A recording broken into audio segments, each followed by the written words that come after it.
I chose love over my family. If someone had told me that one choice would change my whole life, I would have laughed. I believed love could fix anything. I believed time could heal every broken heart. I believed my family would forgive me one day. I was wrong. Even now, at 70 years old, I still wake up some mornings thinking about the day I walked away from my parents' house and tears running down my face. Some memories never grow old. Maybe you know what I mean. Maybe you have loved someone that other people could not accept. Maybe you have stood between your own heart and the people who raised you. If you have, then you already know how heavy that choice can be. My name is Beverly Morgan. I am 70 years old. I live in a quiet little town in Tennessee. My house is small. Sometimes I still look at it without thinking. Old habits stay with us. Every morning, I make 2 cups of coffee. Then I remember there is only me. I pour 1 cup back into the pot. Little things like that can break your heart all over again. People see an old woman with gray hair and a gentle smile. They do not know the story behind my smile. They do not know how many nights I cried myself to sleep. They do not know what love cost me. Today, I want to tell you, not because I want anyone to feel sorry for me, but because maybe my story will help someone before it is too late. I grew up on a small family farm, nothing fancy, just open fields, a red barn, a few cows, some chickens, apple trees that my father loved more than almost anything. We were not rich, but we always had food on the table. My father believed hard work could solve every problem. His name was Harold. He woke up before the sun every single day. He spoke very little. If he told you he was proud of you once a year, that was enough for him. That was how he showed love. My mother was different. Her name was Edith. She talked while she cooked. She hummed church songs while she cleaned. She kissed my forehead before bed, even after I became a grown woman. She was the soft part of our family. I had one older brother, Daniel. He wanted to take over the farm. My father was proud of him. Everyone expected Daniel to stay. Everyone expected me to marry someone from our town. That was the plan. At least, it was their plan. I worked at a small flower shop after high school. I loved flowers. Every morning the whole shop smelled fresh. Roses, lilies, sunflowers. People came in for happy days, weddings, birthdays, new babies. Sometimes they came in for sad days too. Funerals, hospital visits. Flowers taught me something. Joy and pain can grow in the same place. I was 31 when everything changed. It was a rainy Thursday afternoon. Business was slow. Only one customer had come in all morning. Around lunchtime, the front door opened. A tall man walked inside. His blue jacket was wet from the rain. He looked tired, very tired. "I need flowers," he said. I smiled. "What kind?" He rubbed the back of his neck. "I honestly do not know." "For your wife?" He smiled a little. "No, for my grandmother. She says yellow flowers make her feel younger." That made me laugh. I think I know exactly what she needs. His name was Mason Carter. He worked as an electrician. He spent his days fixing old homes and helping people after storms. His hands were rough, his boots were dirty. His smile was quiet. He was not the kind of man who tried to impress people. He listened more than he talked. When he thanked me for helping him choose flowers, he looked me in the eyes. Not for a second, not in a strange way, just long enough to make me feel seen. No one had looked at me like that before. The next week, he came back. Then again the week after that. Sometimes he bought flowers. Sometimes he only found a reason to stop by. One afternoon, he finally laughed and said, "I think my grandmother has enough flowers to open her own shop." I laughed so hard I almost dropped the vase in my hands. That was the day he asked if I wanted to have dinner with him. Nothing fancy. just the little diner by the river. I almost said no, not because I did not like him, because I already knew my family would never accept him. He was not from our town. He had grown up in another state. His parents had divorced when he was young.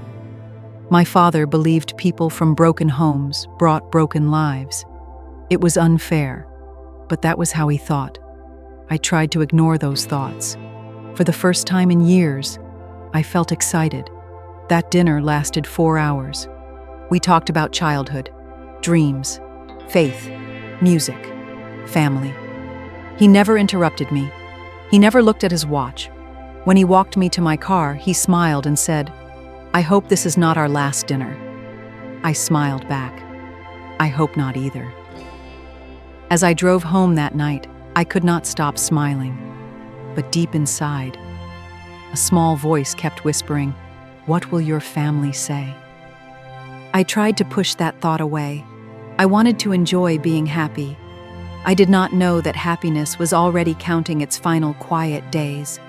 Because before long, the man who made my heart feel safe would become the reason I lost the people I had loved all my life. The first person I told was my mother. I waited until after dinner. She was washing the dishes. I picked up a towel and started drying the plates, just like I had done since I was a little girl. For a few minutes, neither of us said anything. Then I took a deep breath. "Mom, I met someone." She smiled without looking at me. "I was wondering when you were going to tell me." I laughed. Was it that obvious? Mothers always know. For a moment, I felt like a little girl again, safe, happy, hopeful. She asked about Mason, what he did, where he lived, what kind of man he was. I told her everything. I told her how kind he was, how he always helped older people carry their groceries, how he visited his grandmother every Sunday, how he made me laugh without even trying. She listened quietly. Then she asked one question. "Does your father know?" My smile disappeared. "No." She stopped drying the plate in her hands. "You need to tell him." "I know, but I am scared." She gently touched my hand. "I know your father better than anyone. He may be hard, but he loves you." Those words gave me hope. The next evening, I sat across from my father at the dinner table. He had just finished eating. He folded his napkin and looked at me. "You have something to say." I nodded. "I met someone." He stayed quiet. "What does he do?" "He is an electrician." "What family is he from?" "He grew up in Kentucky." He looked at me for a long time.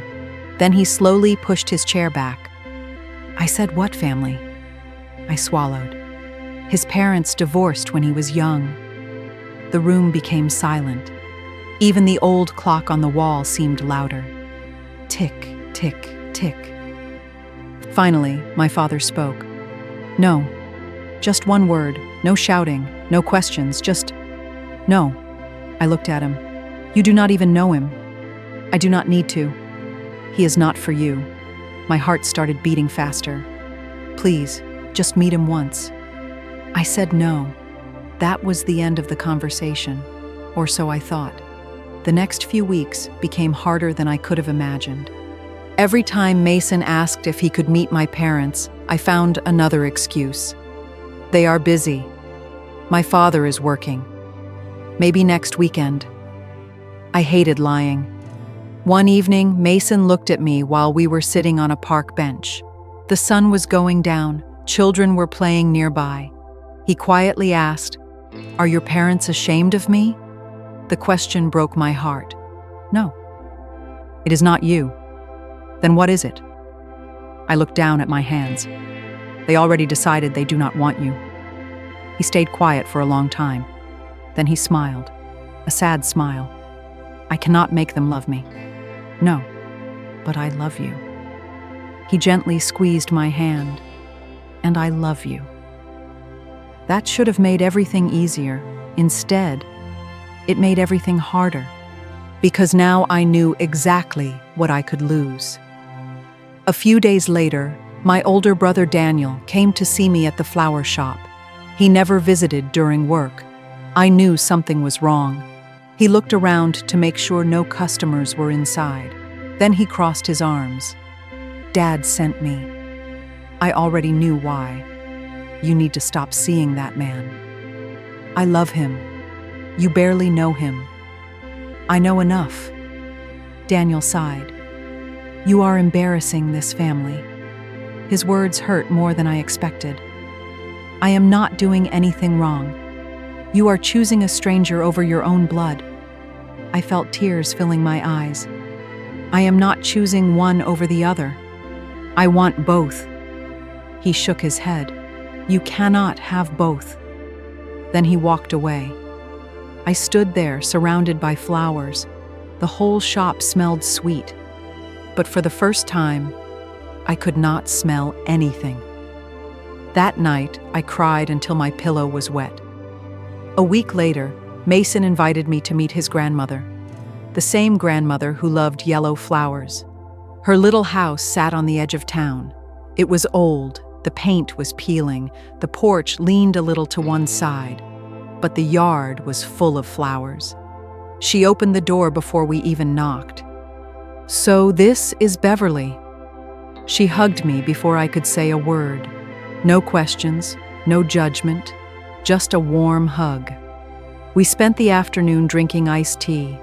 She told funny stories about Mason as a little boy, how he once tried to fix her toaster and nearly burned breakfast, how he cried when his first puppy died, how he worked 2 jobs after high school to help pay her medical bills.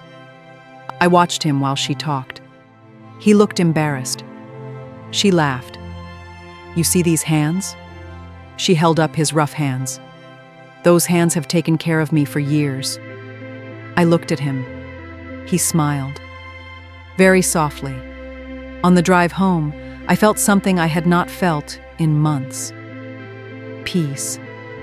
His family had welcomed me without asking where I came from, without asking who my parents were, without asking what people in town thought.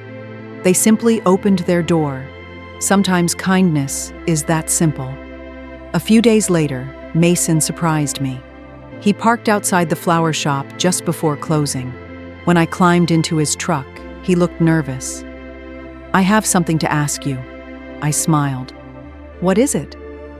He reached into his pocket. Not for a ring, just a folded piece of paper. I wrote this because I was afraid I would forget the words. He unfolded it with shaking hands. "Beverly, I do not have a big house. I do not have a lot of money. I cannot promise an easy life. But I promise this. You will never wonder if you are loved." Tears filled my eyes before he finished. Then he looked at me. "Will you marry me?" I did not even let him finish asking. Yes. The happiest word I had ever spoken. I threw my arms around him. For a few minutes, the whole world disappeared. There was only us, only hope, only love. But hope can be very fragile. The next evening, my father knocked on my bedroom door. He had already heard the news. His face looked harder than I had ever seen it. He stood there with his hands behind his back. "If you marry that man?" He stopped. His voice was calm, almost cold. "Do not ever come back to this house." Those words hit me harder than any scream ever could. I stared at him, waiting, hoping he would take them back. He never did. And for the first time in my life, I realized that the biggest battle was no longer between my heart and my family.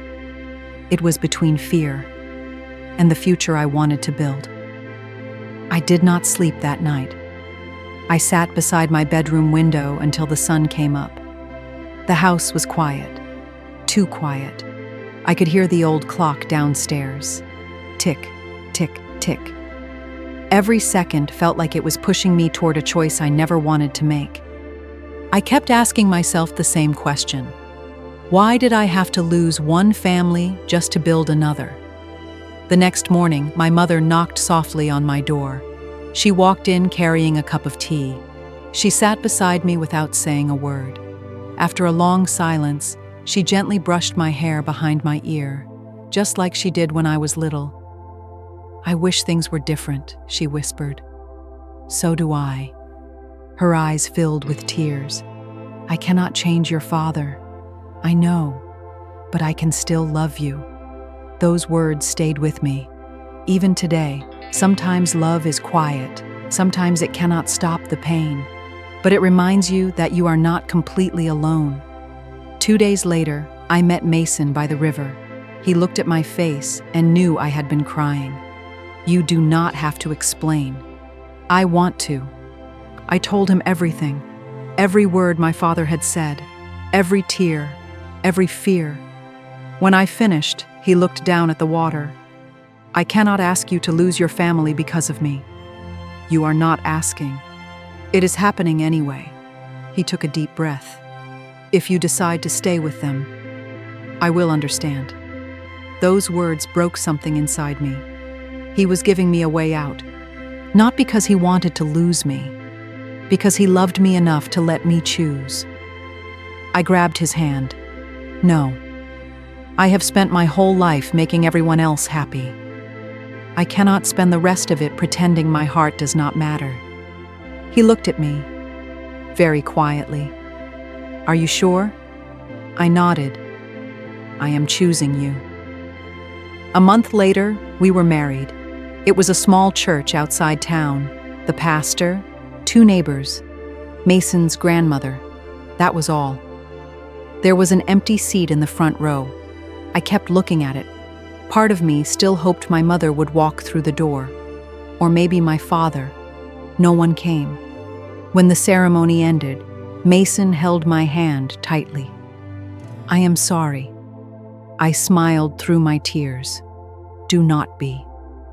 I married the man I love." We drove to our little house that afternoon. It was nothing special. The paint was old. The kitchen cabinets did not match. The porch leaned a little, but it was ours. That first night we ate tomato soup from 2 chipped bowls.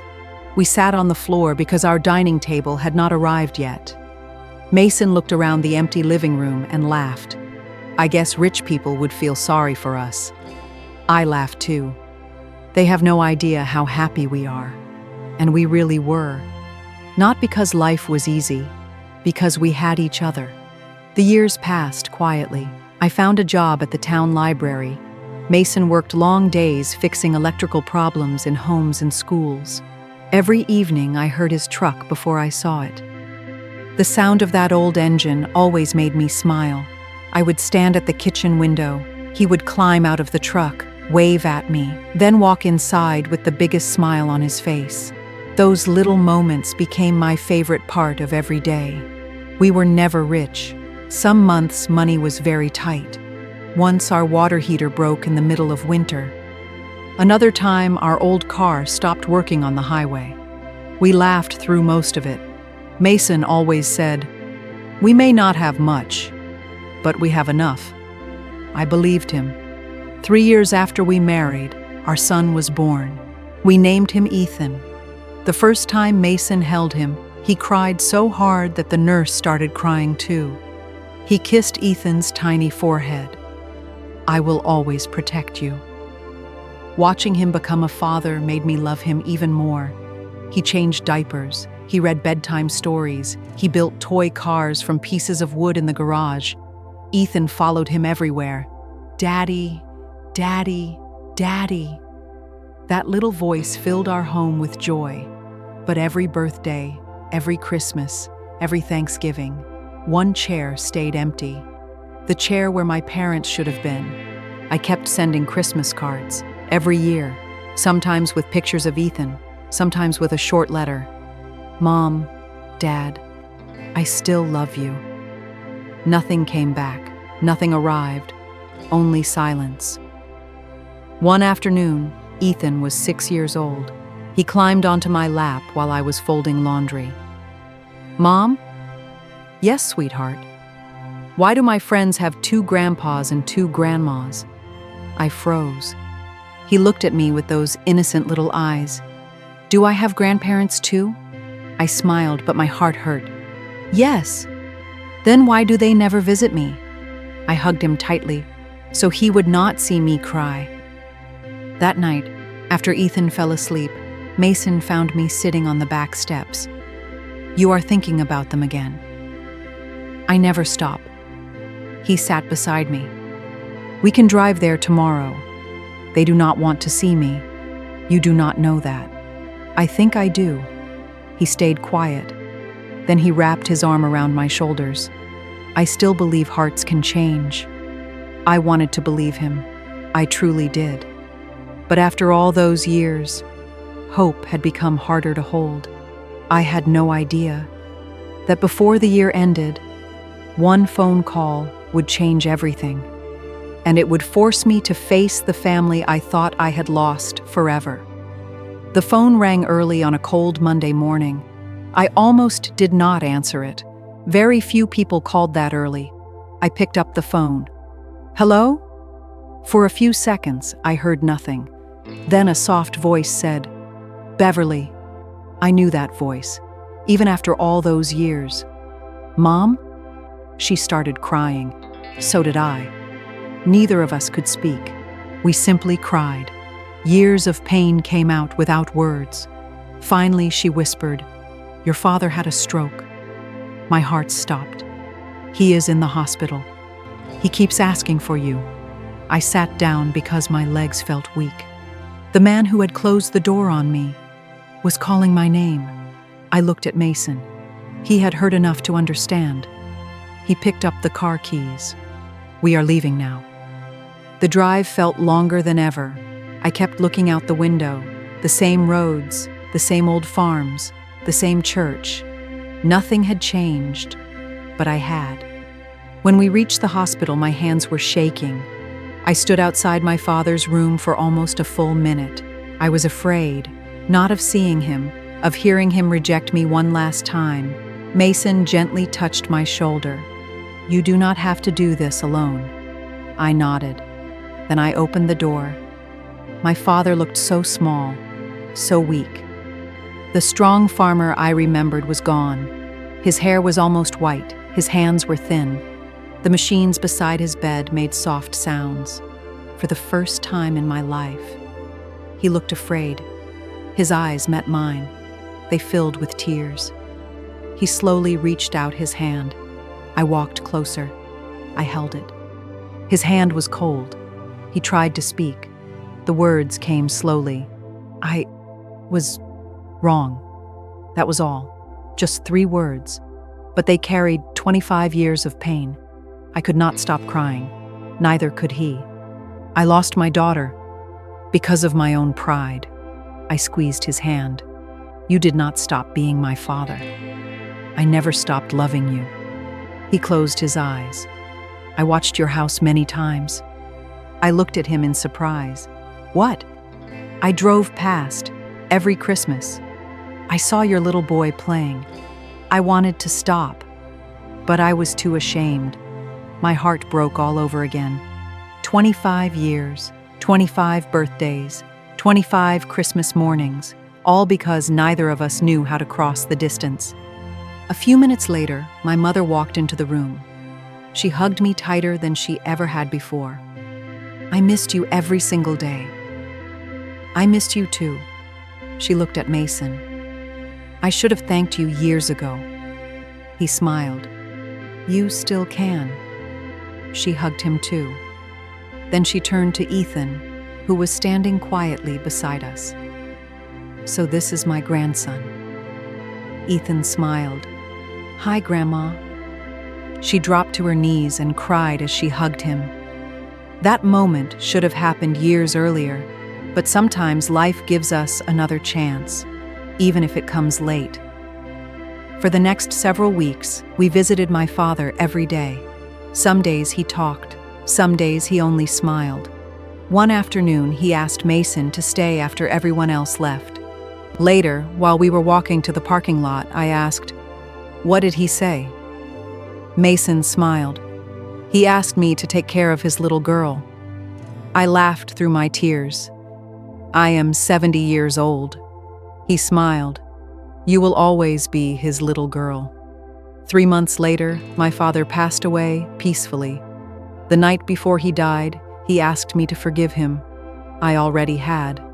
Not because forgetting is easy, but because carrying anger for so many years had become too heavy. After the funeral, I found an old wooden box in my parents' attic. Inside were every birthday card, every Christmas card, every letter I had ever sent. None of them had been thrown away. My mother quietly said, "Your father read every one. He just did not know how to answer." I sat on the attic floor holding those letters. For years I believed they had never cared. The truth was much sadder. They cared deeply. Pride had simply become louder than love. That day I made a promise to myself. I would never let silence steal another relationship. If someone I love hurts me, I will talk. If I miss someone, I will tell them. If I love someone, they will never have to wonder.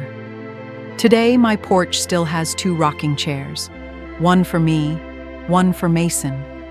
Every evening we sit together and watch the sun go down. Sometimes our grandchildren run across the yard laughing.